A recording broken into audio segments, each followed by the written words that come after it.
This is the Baunfire Gaming Podcast, episode 342. I'm your host, Morgan, aka Bon Diesel, and this week we'll be talking about Xbox's next gen announcement, Marathon losing the race before it starts, Mass Effect TV show news, and much more.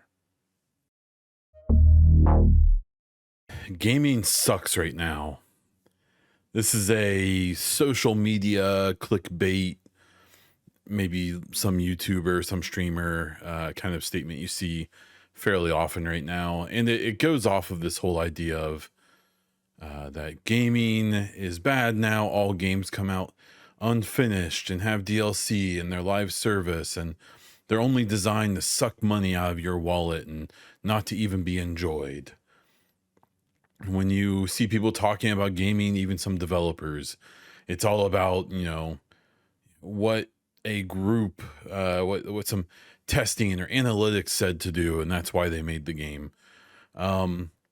I think that is a really stupid take, and I wanted to use this kind of opening segment this week to kind of just very briefly kind of dive into it, because this is something every time. I mean, I mostly see it on social media, but every time it'll be a video or a post, and it'll be like, "Oh man, gaming sucks so much right now. When I was a kid, games came out all the time, and I would play them forever, and they looked awesome, and blah blah blah." And what I find is that, I mean, most of the time this it's just clickbait, right? Like they're just targeting the people who are the same ones who complain about every single game that comes out, no matter what.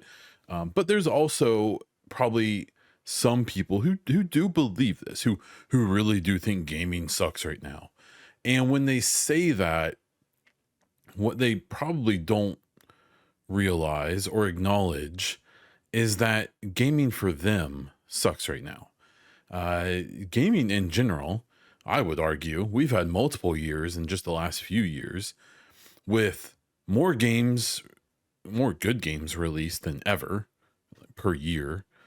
Not to mention, we've had some of the best games ever made, at least in my opinion, released. We just had Baldur's Gate a couple years ago, Baldur's Gate 3, which, even if you're not into that type of game, and I'm not, I think that's one of the greatest games ever made. It may be the greatest game ever made when you look at the whole package, not to mention other games that people have enjoyed quite a bit as well. Yes, there is the occasional game that comes out and it's obviously unfinished. It's lacking content, it's lacking polish, it's lacking this or that. To push back even against that, though, a relatively unsuccessful game or a moderately successful game came out 6 months ago or whatever, or I guess a little more now, less than a year ago, in Dragon Age the Veilguard, which has plenty of its faults and some reasonable criticism, some very unreasonable ones as well, I may say. But the one thing you can't say about it is it's not lacking content. It's a good 30 to, I mean, I think my playthrough, I even blew through it basically, 40 to 60 hours, for a playthrough, and probably more than that, if you 100% it. As far as I could tell, basically zero bugs, a very technically sound game that, as far as I know, played well and worked well on, all the consoles, and I presume most PCs. And that game wasn't very successful. There are other reasons for that, but the games like that are coming out. That game came from not only EA but BioWare.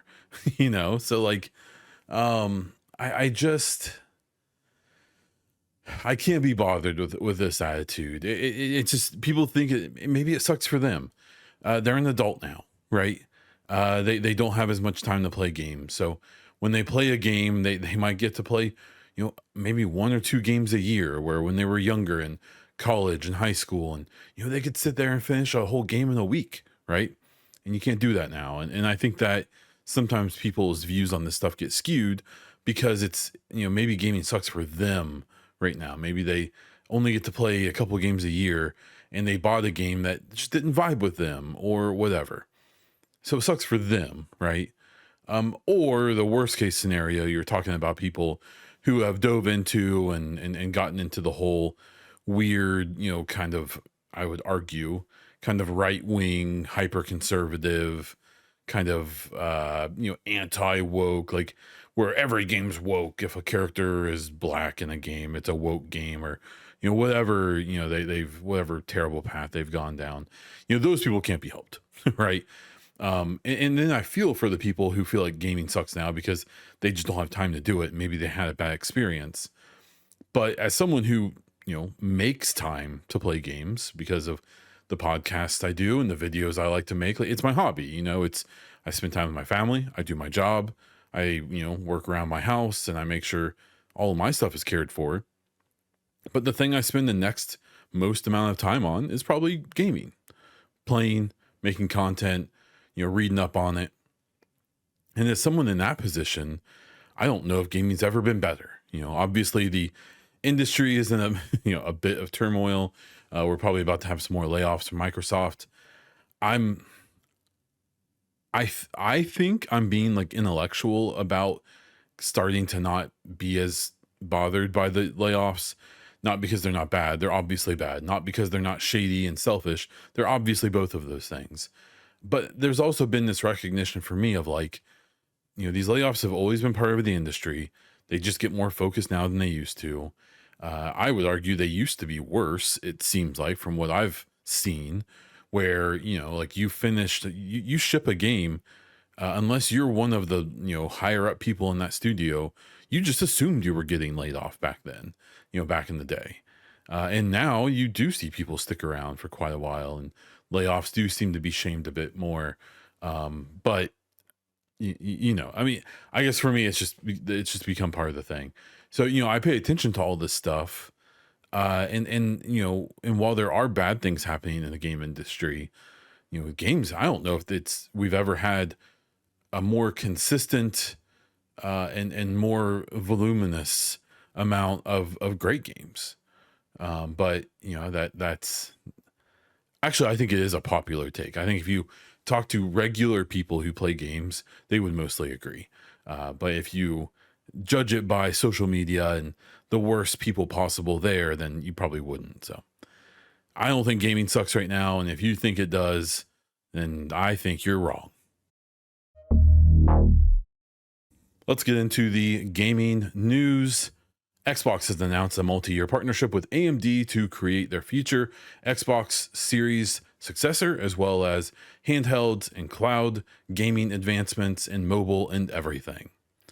This was followed up by AMD putting out some of their own statements, kind of just basically saying the same thing.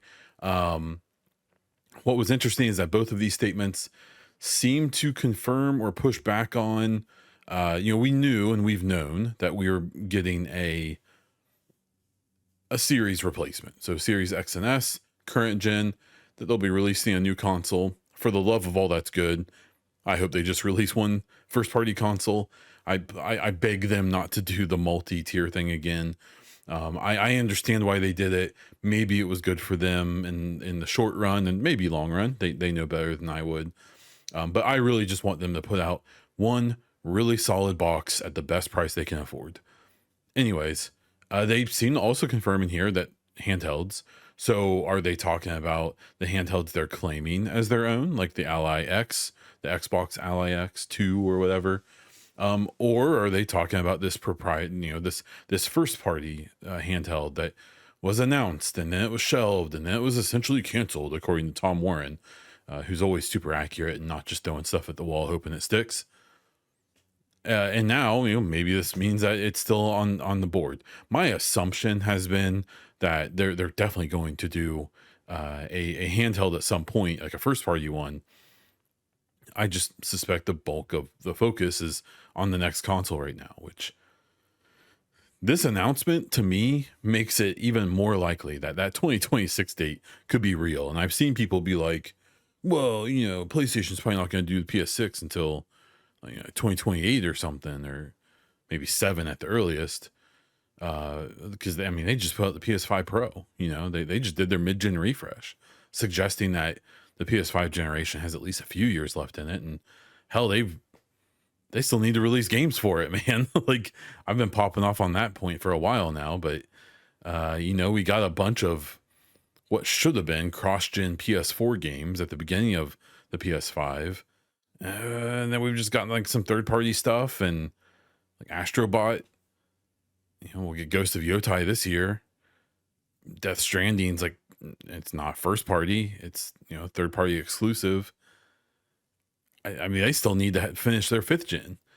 I'm pretty sure there's like 12, like a dozen Xbox published games coming out this year. That might be more games than the first party games Sony's released. And so those first party games are some of the best games you can play. So I'm not dogging on that. I'm just saying that it's strange. Like, their output's been weird. But this whole idea that, it's too early for another Xbox.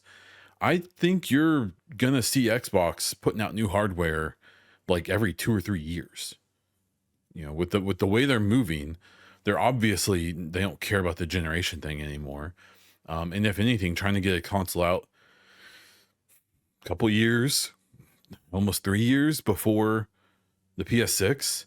And then by the time the PS6 comes out, maybe another edition, another, a newer version of hardware, and you'll run into the situation where, first party, third party, there's going to be dozens and dozens of devices that can play Xbox and that can access the Xbox ecosystem.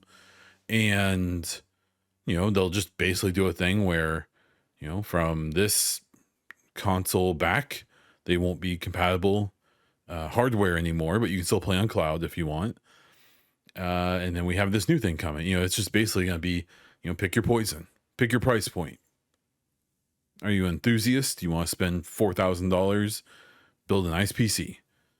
You're a little more cost averse. Buy that $800 console. That's solid, subsidized a little bit.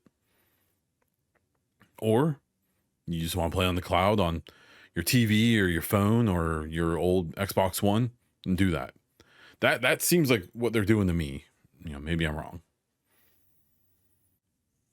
What was interesting is that statements from both of the companies, AMD and Xbox, were really focused on hardware backwards compatibility. It's a big deal. Right now, one of the big rips or burns on like that handheld Ally X Xbox edition is that it's going to play PC versions of games, obviously. So there's a bunch of basically old digital games on Xbox that it won't be able to play. And the rumors have been swirling basically that they're trying to figure out a compatibility layer for that. I think it's mostly like 360 games because they were on that proprietary processor. But maybe some Xbox One or maybe some kind of weird outside cases, games that, never got like a PC / x86 / Xbox One or Series Edition. I suspect I'd be curious to see the amount of playtime on games that can't be played on PC at this point. I bet it's minimal, but it's still a thing, for game preservation. They've always talked about that so much. It'd be good for them to continue on that. They focused a lot on not locking Xbox players to a single store. That was specifically mentioned by Sarah Bond during the announcement of all this stuff. So that's definitely interesting. So we'll have the Xbox store. Are we going to get a console where you can access Steam or, the Epic store, GOG? Who knows? I don't think that's going to happen, if you want me to be honest, but something's going to happen. They said it, that's obviously a focus. And then the push for Play Anywhere is big too, which is in the hundreds, if not, I think thousands of titles now that you buy it on Xbox, you can play it on your PC, you can play it on cloud, you can play it on a handheld, wherever you want. If you can log into your Xbox account, you got it. As long as that, the method in which you log in can play games. It's pretty cool. Just this weekend, this kind of long weekend, I guess, my wife's out of town. And this Thursday and Friday, I still had to work. So my little one's been hanging out with me and kind of just hanging out at the house while I work. And she wanted to play her game. She's got like a Bluey game and, a handful of games on my Xbox that she likes to play, a Barbie game and so on, a brand new one actually. And My setup is my Xbox is hooked up to one of my monitors, but it's the monitor I use for work. I have a 2 monitor setup. So I realized, hey, I should just do remote play. So I went to grabbed her tablet. She has a nice new Samsung tablet. Logged into the remote play website, linked it up, and she hung out in the room next to me and played the Bluey game and Barbie and a couple other things. Some of the Lego games, I think. She was going nuts, man. She was loving it. And it worked great. No issues at all. And barely, it was actually light on battery too. It's over Wi-Fi, so I'm sure that helps. But yeah, like this thing's cool. Like that's obviously the old. You've been able to do that for 7-8 years. I actually my first streaming setup, my Xbox One was set up in our home console by the big TV. And my first streaming setup was I would use the Xbox app back then to remote play. It would my Xbox on my screen, and I would use the Xbox app, remote playing as the capture device in OBS, and I would capture that in the sound, and then I would look at chat on my phone that was on a dock next to my computer, and I would control most of the things using the numpad that I had done, like shortcuts and stuff. So the remote play thing's been around for a long time, but seeing this use case for it was really cool with my kid. It's so interesting because the last week, especially after this announcement, all of the console war talk has been Xbox gamers like dunking on all the PlayStation gamers who were saying that their Xbox is done, they're not making hardware. Obviously that's not true, and that's never been true. They, as far as I could tell, we're always going to make more hardware. I felt like they'd been pretty clear about that. But people were, making their own takes on that. But really, I think the more interesting take on it, at least in my opinion, is that not only are they going to make hardware, they're going to flood the industry with their hardware. They're going to flood the ecosystem with things that can play Game Pass or stream games or play Xbox or access that ecosystem, whether it's TVs, phones, tablets, streaming devices, actual Xboxes themselves, PCs, PlayStation 5s in some capacity. It's laptops, third-party handheld devices, maybe first-party handheld devices, maybe third-party consoles. They are setting up this situation where every single person who has any kind of modern tech with a screen will likely be able to get an Xbox account, sign up for Game Pass, and play hundreds, if not thousands, of games whenever they want as part of that Game Pass. And what I don't think people realize is that saturation of the market is they don't want people to get on cloud and just stay on cloud. They'll be happy to take their money on the Game Pass subscription, I'm sure, but they want that person to be like, I like this, and I like this game and that game and this other game, and I'm excited about that game that's coming out that I heard about. This would be a lot better on Xbox. Maybe I should buy a Series X or a next gen system. Or I have been thinking about getting a PC. Maybe I should get a gaming PC, and then they can access all those things.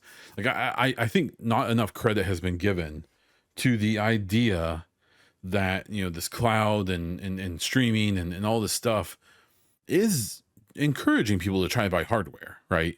And to access even more. Xbox has always had this focus on monthly active users. That's what their biggest thing. They don't care about how many consoles they sell. They don't even seem super concerned with how many games they sell, even though I'm sure they do care. But they want to know people are active on their ecosystem because they know that that's probably the future. And what's so interesting is that we're going to run into this next generation here in the next year, 2 years, 3 years, where we have Nintendo doing their thing on the side, 2 gens behind, happy as can be. We're going to have Xbox doing this thing where they're going to say, hey, here's a console. You want to buy it? We would love that. You don't want to? Here's 15 other options to play our games. Go nuts. Just please play them. And then you're going to have PlayStation 6 come out in 2 or 3 years. And their strategy is going to be the same as the PS5 and the PS4 and the PS3 and the PS2 and the PlayStation 1. And it's going to be, we have some exclusives. And by then, hopefully, they have some really good ones. My prediction is that games from Naughty Dog, Santa Monica, Insomniac, there's going to be games from them that are ready by the end of the PS5 generation that they are 100% going to hold back, make PS6 games, and make them exclusive there, just like they did with God of War Ragnarok, just like they did with Ratchet and Clank, just like they did with a handful of other games that could have been cross-gen. They just decided for them not to be because they wanted people to buy the PS5, right? And not just stay on their PS4. They're definitely going to do that with the PS6, and they're going to keep on that strategy. They just doubled down on it here in the last week, where the head of Sony, I think, was like, yeah, like we've dabbled, we're putting some games on PC like 5 years after they come out on console, after they've been remade and remastered 2 times, 3 times for console. They've dabbled in PC, but their focus is still console. And it looks like the PS6 is going to come out and they're going to be like, if you want to play these new games, here's the PS6. Pay us $700, $800, $900. Here's your PS6. Take it or leave it. It's got nice haptics in the controller. And a lot of people will. They've sold, I think, like 80 million PS5s, despite not that many exclusive games, despite not that much output from their first party, which is like their strength. They've still sold a crap ton of consoles. It's also because they sold like an insane number of PS3s and PS2s. So they have like a good, loyal fan base. It's this next gen is going to be so interesting. It's really going to be a test of Xbox being experimental and PS6 being conservative. PS6 will still sell plenty of consoles, I'm sure. They'll still have some great games. But I think you're going to see, or we won't see, that Xbox is probably going to be happy as a clam doing what they're doing too. And this is where I really wish all their profits, their gross profits, like profit margins and all that, I wish all that stuff was public. Because even launch a new console, I bet Nintendo is up in like the 20% and for profit margin, if not higher. They're so defensive of that high profit margin. I would guess Xbox is in like the 10 to 15%. And I wouldn't be surprised if Sony's under 5% profit margin right now. Canceling games, shutting down studios, having games in turmoil before they even come out, like Marathon. It's just, the issues with Bungie, and they're about to maybe acquire WB Games, which I have no idea what that does for them, but it's acquisition season, all season. I don't know. It's interesting. It's cool to see Xbox making moves, confirming things. It's not going to shut people up. The Insider Gaming, Tom Henderson, however his name is, the big quote unquote leaker journalist guy, his publications podcast, all this good news, all this interesting information about the next Xbox, and the thumbnail for the new podcast, Xbox $1,000. It's like, maybe, shoot, we don't know. The handheld might be that, the high end handheld might be $1,000. But like, of course, of all the cool things to talk about, we have to now speculate about a console being too expensive. Is what it is. So I'm curious. We'll wait for some more info. I bet we don't have to wait that long. Speaking of Marathon, it has been indefinitely delayed from their 2025 release date. They claimed in a big blog that it's due to feedback from the recent alpha test, but what they didn't acknowledge, or at least not this time, that some recent controversies, just like the little thing about some stolen art that seems to be the basis of the entire game's aesthetic being discovered, and they're, I assume, trying to figure some of that stuff out with that artist. My guess is that it looks like that art style and much of their actual art is so ingrained into Marathon. I think their only choice is to license with that person. And man, that artist should be so hilariously stingy and ask for so much money, because what they're pushing against is the amount of money it's going to take for Bungie to redo all of those assets and remove all of the stolen assets, even half of what that's going to cost is going to be a life-changing fortune for for that artist. So hopefully they get their payday. Marathon, if this game even comes out, I'll be amazed. Honestly, I think what we're going to see is they're going to try to rejigger some of this stuff. They're going to realize that the most that they can really probably delay this game is a couple months. I've seen some other people say this. I bet they put out Marathon. Maybe it comes out. It'll come out like a month before Grand Theft Auto 6. They'll push it out there, see what happens, and then let it disappear into the ether when Grand Theft Auto 6 comes out. And then late next year, or the year after, Bungie will come out and say, the next era of Destiny begins. Destiny 3 has entered full production.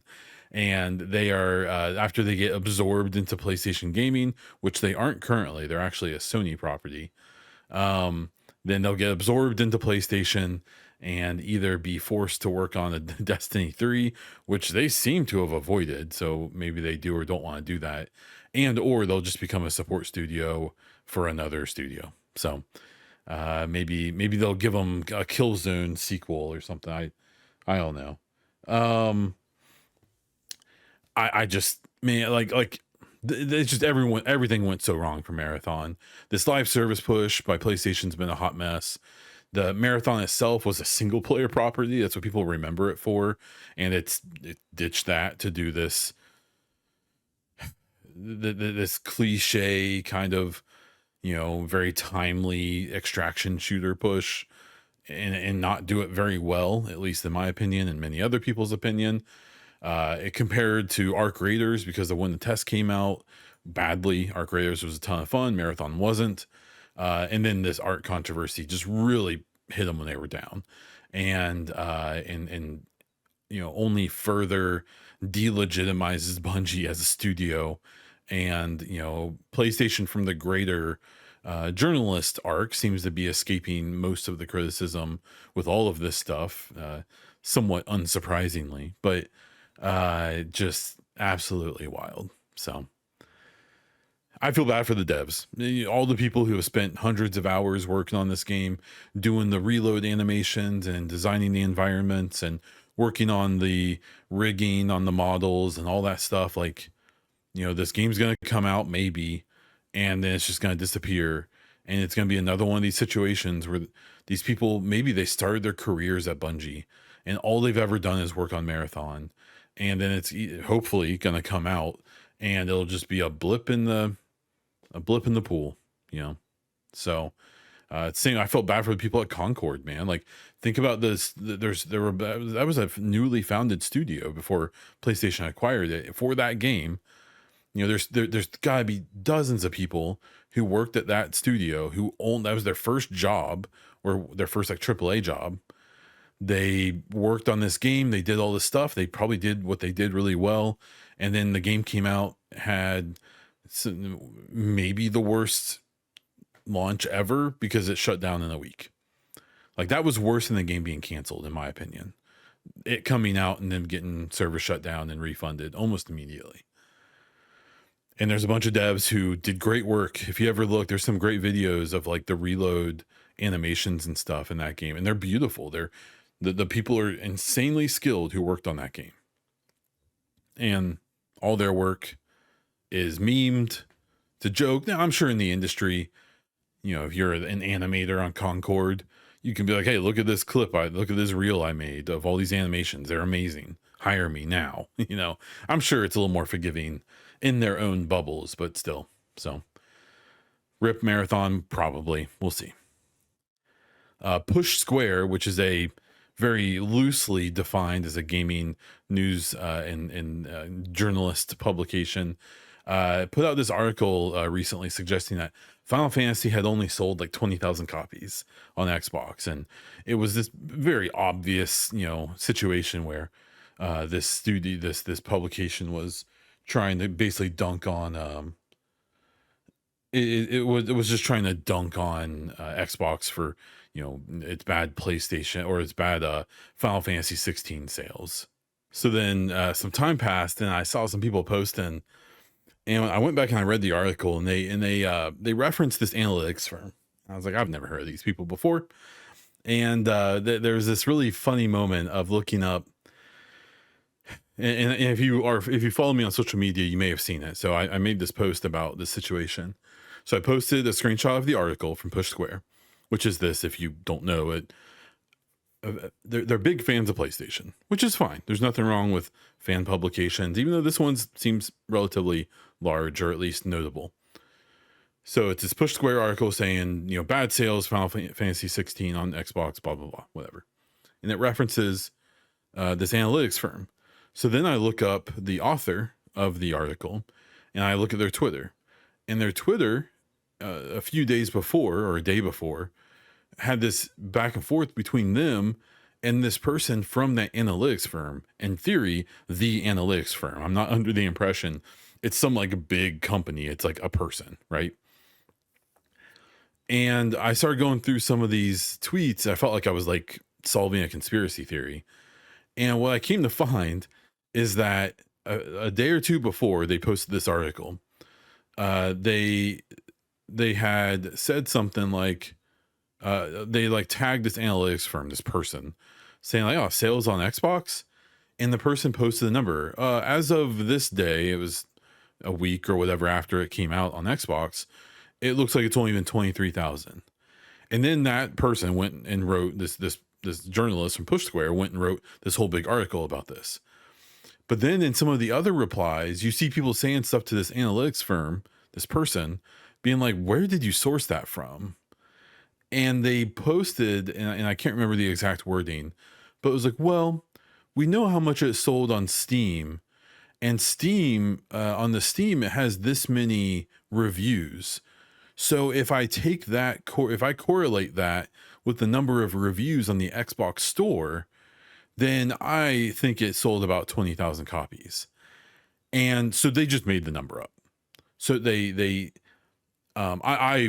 maybe we could do a study. I don't know.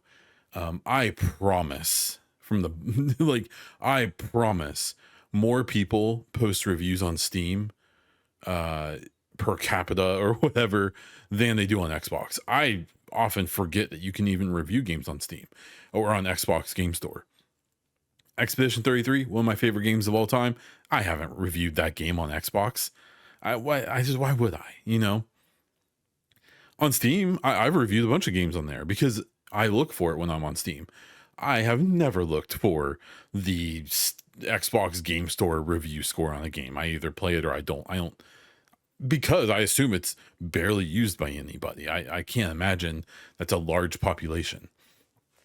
And then I showed on my social media post, like my fourth picture was that the person who said this about the reviews was the analyst, the analyst. And this wouldn't be that big of a deal. Push Square is, they're fairly notable, as far as like console war, fanboy, journalist places go. But the issue was not necessarily them, but it was the fact that, IGN, other, fairly notable websites, these other publications and big time content creators, influencers, people on social media spread this article, or at least the information from the article, everywhere. It was everywhere. Notable people and nobodies, right? And that's the problem. Like, the problem isn't that Push Square was wrong. If you ever look at their website, they're just clearly huge fanboys. And that's fine, I guess. Except when you lie, or you make stuff up, or you have bad info, and then that turns into like the general understanding of a situation. That's what happened here. Now, do I think Final Fantasy 16 is going to sell like 10 million copies on Xbox? Obviously not. It'll be lucky if it sells 1 million, I'm sure. But it's not how much it sold. Maybe it has only sold 20,000 copies. But the way of finding that out isn't by just making up some junk math with reviews, right? There's, you've got to have some other way of doing that. And since then, funny enough, The Final Fantasy 16 has bounced around the top sales charts for Xbox. I think it was in the top 10 at one point. So I'm sure it's selling okay, right? But I don't even care about the sales. If I have to be totally honest, I care about the fact that a bunch of notable people referenced this and used it as like a source, even though the original source of this info was full of crap. So be careful with what you believe out there. One thing I've learned, whether it's in life in general, politics, gaming, whatever, is if something feels too good to be true, if a story or a little info thing or a source or something, if there's something that makes you too happy, too excited, be 10 times skeptical of it and find real good sourcing for it for yourself. What sucks is that everyone does this whole like do your own research thing, even though like 99% of people don't know how to do actual research. A big part of my college education was empirical research. So I know how I've written articles and I know how to research articles. I know how to find primary sources and how to vet those sources. And most people don't. And we see that in all facets of life, and we definitely see it in the game world. So we got some news this week, or more of a leak, perhaps, about the Mass Effect TV show. It got this. It looks like it's some kind of registration or something. I'm sure someone who's smarter and actually reads things would know better. But basically, it involved a couple places where there was a very basic description of the new show, and it's Mass Effect One. It's just Mass Effect One. Uh, it's been interesting. The reaction has been strange because, of course, it's Mass Effect One. What else would it be? Like, I understand there's people who want like First Contact War or like a side story, kind of like what Fallout did, where it was a side story with new characters, but in like a familiar place, right? But that's not gonna work for Mass Effect, at least not in my opinion, at least not yet. They are doing this, kind of what I said before, and what I said about the Mass Effect event in Battlefield. They're trying to get eyes on Mass Effect. They don't want to have the same issue they had with Dragon Age: The Veilguard. At least that part of the issue of people just not knowing what Mass Effect is, of no one thinking about it for a decade, right? So this is fine to me. My only real gripe with the show right now is I wish it wasn't live action, because either it's going to be so expensive to do the CGI right for the all the aliens that even if it's successful, it won't be successful enough, or it will be done cheaply and won't look good and it won't be successful, right? So I'm conflicted on it, but I'm curious about this. I've actually reached out to the producer and writer of the show to do an interview for my Mass Effect podcast called the Mass Effect Hypecast. So if you haven't listened to that before, I just released my 10th episode. So you can go check that out. And we'll be having a chat, I assume, not for a while. They basically gave me the impression that they would love to do it. It may be a while before they're allowed to talk about it. I'll reach out to them when we hear that they've begun or like ended filming, and we'll go from there. So, related to that, the Mass Effect event is fine in Battlefield. They actually had to take the Normandy skin away from this drone for some reason. I don't know why. The actual event is interesting. You can there's a few characters that have the N7 armor or Garrus's armor or something similar, and there's a few guns you can put a skin on, including the XM8 LMG, which you can put an Avenger skin on that literally like changes it. And if you put the right scope on it, it has the full like kind of semicircle upper. And what's so funny about it is I played around with it and it's terrible. That gun is awful. So the skin being for it is kind of a bummer. But what's funny about it is that it makes you realize how silly these guns look in first person. If you remember, maybe you do or don't, years ago, there were some leaks that I don't know if BioWare was doing it or DICE or whoever, but there was a Battlefield-ish Mass Effect game that, some footage leaked of. It was in very early development.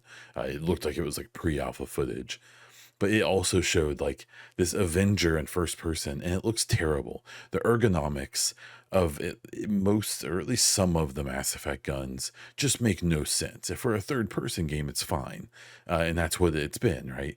But from a first person perspective, it is hilarious just how stupid the Avenger looks. Like it takes up so much of your screen, so much of your vision, and it's just, nonsensical, right? But I will say there's something cool about running into a battlefield. You see like the arms, it has the N7 armor. You can look down in Battlefield, you can see your own like chest and feet. So you can look down and you see all the armor and you're holding the gun. And it is cool. It's kind of a gimmick, but it's neat. And it definitely got me hyped. You can check out my social media pages at Von Diesel to see the pictures I posted. So go check that out. Oh boy.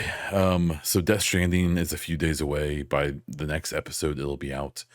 And there were a bunch of articles in the last few days saying essentially Kojima rewrote most of Death Stranding, or most of Death Stranding 2 because early testers of the game liked it too much.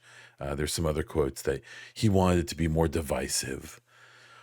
Like, I I genuinely enjoy the Battlefield.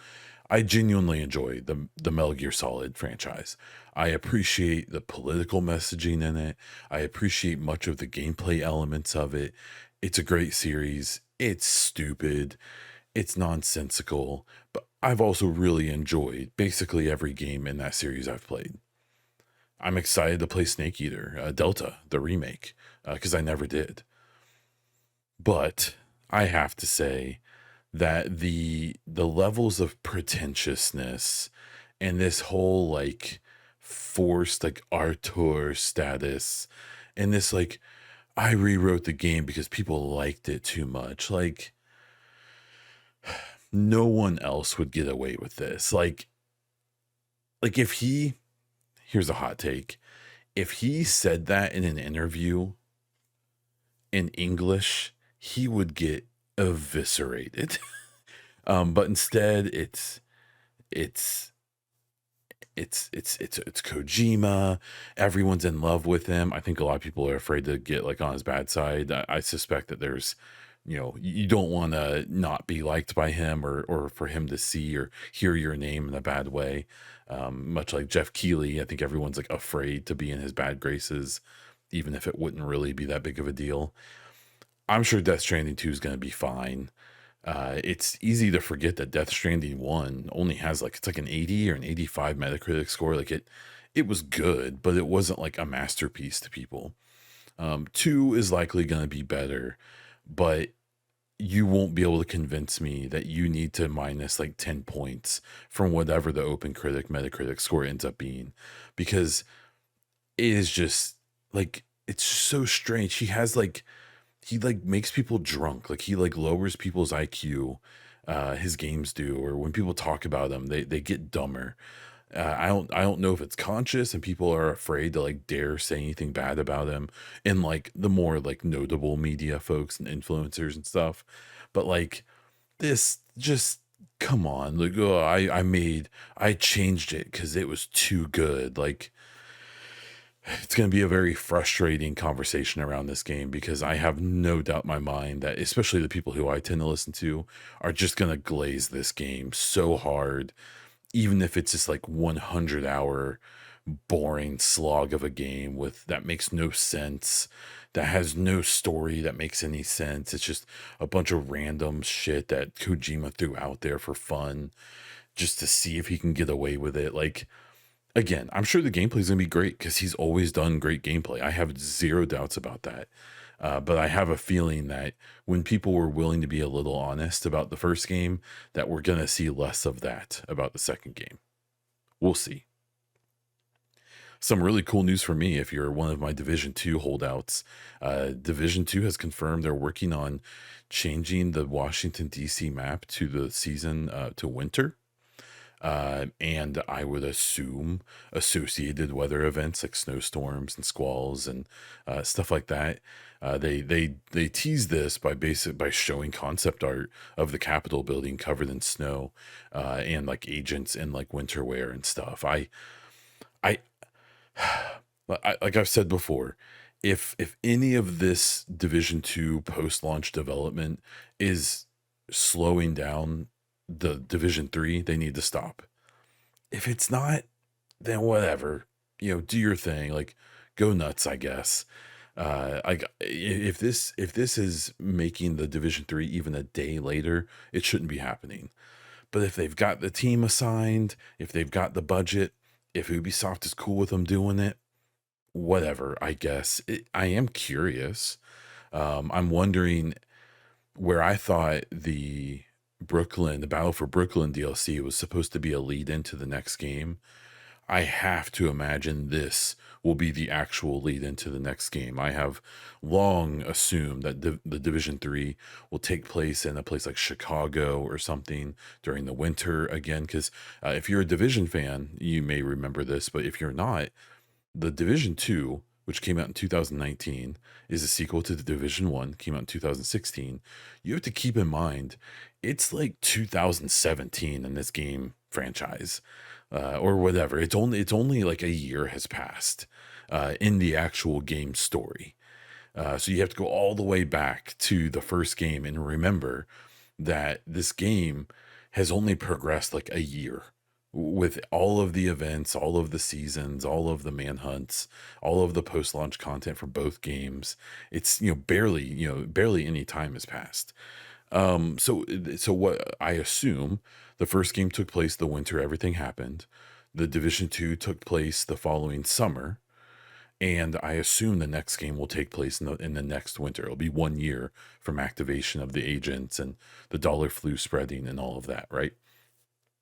So if this, whatever they're doing with Division 2, where they're going to add snow to the DC map, then cool. I can work with that, right? Um, I just I'm just curious because, for better or worse, the events and the seasons and the manhunts, even to a point, the Brooklyn DLC, honestly, even to a point, Warlords of New York, the DLC that came out back in 2020, they're fine. They're okay, right? Like they're not. I don't think they're the best. I think Warlords was obviously a bigger deal. It it's just, it obviously wasn't supposed to be there. It was, to me at least, it was obviously supposed to be Division 1 DLC or whatever. So it's never fit. And then what they've done with Division 2 since then, it's gotten real silly story-wise, just bringing people back from the dead, or they weren't actually dead, quote unquote. Like, whatever. We're moving on, but the snow thing is cool. I think there's a good chance it ends up being the actual lead into the next game. So we'll see. CDPR claims that they are making The Witcher 4 with consoles as the focus, since Cyberpunk 2077 suffered from them focusing on PC and then scaling down. I mean, this makes sense. It also helps that even the current gen consoles that are now 5-6 years old are better consoles today for Witcher 4 than the Xbox One and PS4 were for Cyberpunk. It's easy to forget those consoles kind of sucked. Like, tech wise, they were using not mobile, but they were using like laptop grade hardware. Both of them did, and it was okay. But it meant that it just had lower clocks and it just wasn't as fast. They were just bad. Where the new consoles are using actual desktop hardware, SoCs. The SoCs are like full fledged, desktop hardware, and we've seen the results of that. They run games really well, all things considered. So this makes sense. I also just caution people, CDPR has said lots of things in the past. I like Cyberpunk 2077. It is still not the game that they advertised, in my opinion. It's very good. It's neat. I think it's way overrated. I think that it's extremely shallow. It's all glitz. It's all show with very little depth, in my opinion. But the show's really good, and I like the game a lot. I've really come around on it in the last year. But I still won't give up my crusade to be like, it's great. It's still not what it was meant to be. So with Witcher 4, I just ask people to be very cautious, especially after a few weeks ago when they did the whole, it wasn't really their fault, but they were involved. The whole like Witcher 4 tech demo running on PS5, and it was just a video basically. It was just a render. It was a cutscene that isn't even the game. It was just a side project essentially. So, we'll see how that plays out in the long run. Speaking of Cyberpunk, third-party games aren't selling very well on the Switch 2, supposedly. And that is the least surprising thing ever. People buy Switches to play Mario games. Right now, they've mostly bought it for Mario Kart and to play some of their old Nintendo games, especially Switch games, at better fidelity, maybe, if Nintendo has allowed it to be upgraded. And if you've paid for at least some of them. But like Cyberpunk and other third party games not being that popular on Switch 2, like, of course they're not. Like, you have to remember, like, the whole thing with this is Cyberpunk runs like okay on a Switch 2. It's like 1080p, like 40 FPS or something. Like, that's not very good. Like, let's just be honest. Like, that's a very mediocre experience. You can get a better experience on the base PS5, the PS5 Pro, the Xbox Series X, and probably S as well. On any decent PC at this point, you can get a better experience. Like, no one should be buying a Switch 2 for third-party games. If you have a Switch 2 and nothing else, and you just happen to want to try out Cyberpunk, okay, cool. But if you have any other option to play Cyberpunk than on the Switch 2, that's where you should be playing it. And I wonder at this point how many Switch 2 owners only have a Switch 2. Over time, it will be a lot because a lot of people, especially the Switch 1, just had a Switch 1 or like three of them and no other consoles. They'll get to that part of the market maybe eventually. But the early adopters, I suspect, are people who are more involved in gaming and probably don't just have a Switch 2. Therefore, why would you play Cyberpunk on there? I guess maybe mobile when you're on the run, but that experience, the whole 40 FPS 1080p, I'm pretty sure is docked. I don't even know what the undocked numbers are, and they're probably not great. So why would you? I don't know. This is one of those things where this happened with the Switch as well, where a lot of third party games ended up there and they would do it like through streaming or by like significantly downgrading the experience. And just like, again, if you only have it, then okay, cool. I guess that's nice.